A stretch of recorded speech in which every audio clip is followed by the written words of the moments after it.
équilibré entre toutes nos provinces.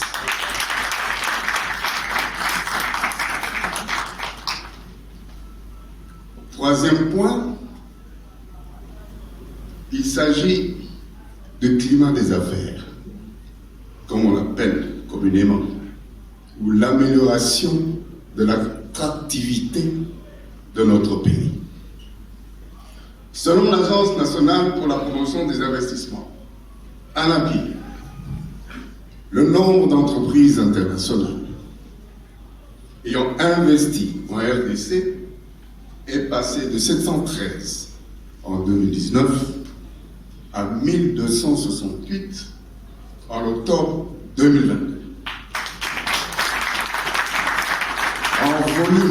En volume, ces investissements directs étrangers sont passés de 1,6 milliard de dollars américains en 2019 et ont atteint 2,180 milliards en 2021.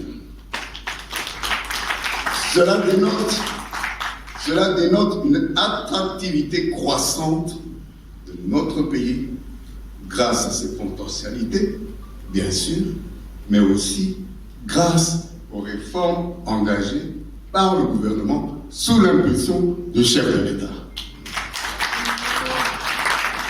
Ces investissements ont permis la création de 27 700 emplois sur l'ensemble du territoire national entre 2019 et 2023.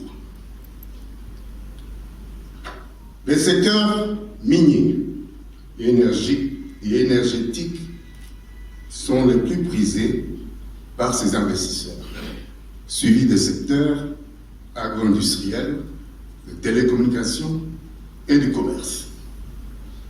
Quant à l'origine des pays d'origine de ces investisseurs, il s'agit de la Chine, l'Afrique du Sud, Tanzanie, Kenya, Singapour, Union européenne et les États-Unis. Quant aux autres réalisations, et pas des moindres, on peut globalement noter parmi ces réalisations économiques et financières les actions phares suivantes. Selon la BCC, les montants de financement de l'économie nationale par le secteur bancaire ont pratiquement triplé, passant de 2,630 milliards de dollars fin 2018 à 7,23 milliards à fin août 2023. C'est un bond en avant, il faut continuer et que ce financement-là puisse aller dans de nombreux secteurs, selon les priorités du chef de l'État. On peut citer le programme des 100 jours pour un coût global de 304 millions de dollars qui a visé à mettre en place des projets visibles et concrets dans les domaines de l'infrastructure, agriculture, éducation, santé, sécurité et justice. Le soutien à la diversification de l'économie, notamment par la relance du parc agro-industriel de Bukavu et le service national à Kanyama-Kasese. La réduction du coût des billets d'avion sur les vols intérieurs en supprimant la taxe de 15 $ imposée par l'autorité de l'aviation civile et la modernisation et réhabilitation de plusieurs aéroports nationaux, dont ceux de Goma, Lubumbashi, Kisangani et Kolwezi.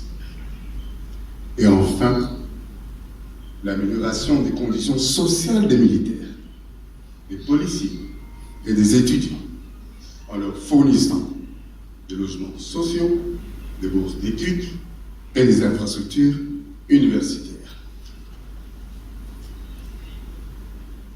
Mesdames et messieurs, ces réalisations témoignent de la volonté du président de la République, son Excellence M. Félix-Antoine Tshisekedi Tshilombo, d'améliorer la situation économique afin d'impacter sur la qualité de vie des Congolais et de relancer le développement du pays.